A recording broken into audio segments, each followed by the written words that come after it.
Today I'm out riding and it is hot, it is sunny, which means there is no traction. It is just slippery everywhere we go, just dry gravel, just awful. So to help combat this, I've made 4 changes to my riding today to help improve traction. 2 of them are changes I've made to the motorcycle, and another 2 are changes I've made to myself, to my riding technique, to ensure better balance and stability on the motorcycle.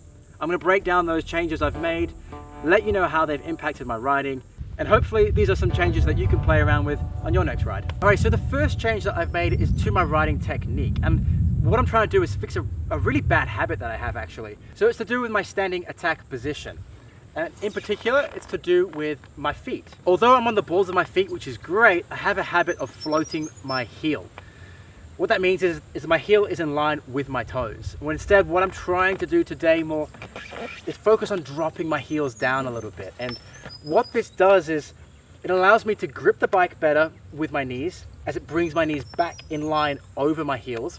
Most of all, what it is ensuring is that my body weight is driving back down through the foot pegs, in turn increasing the traction going down through the bike into the tires to the ground. The first bike change that I made, it was to do with my suspension. I've actually softened everything up.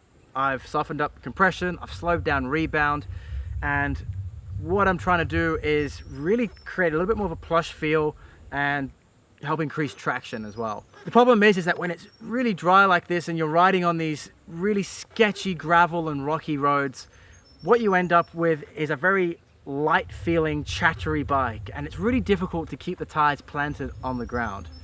By softening things up and slowing down that rebound, what I've found is I've got a nice plush feel to start off with, so a lot of that chatteriness is subdued. That's really helped with fatigue as well.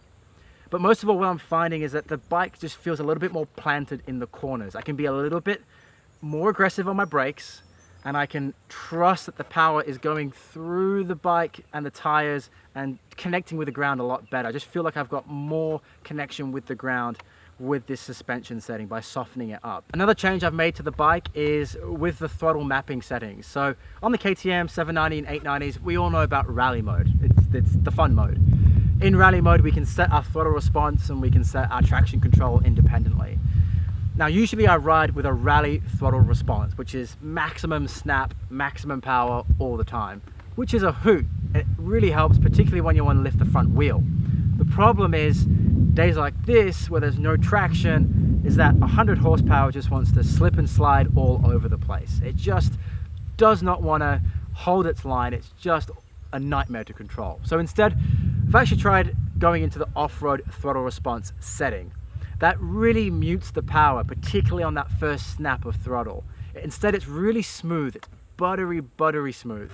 And it's really linear as well. And I find that with that, I can have a lot more connection to what the rear wheel is doing as it's driving through the gravel and the rock and just the loose, really shitty ground that we're dealing with today. Another change I have made to help increase balance and stability is again to do with riding technique, and once again, trying to fix a bad habit that I have.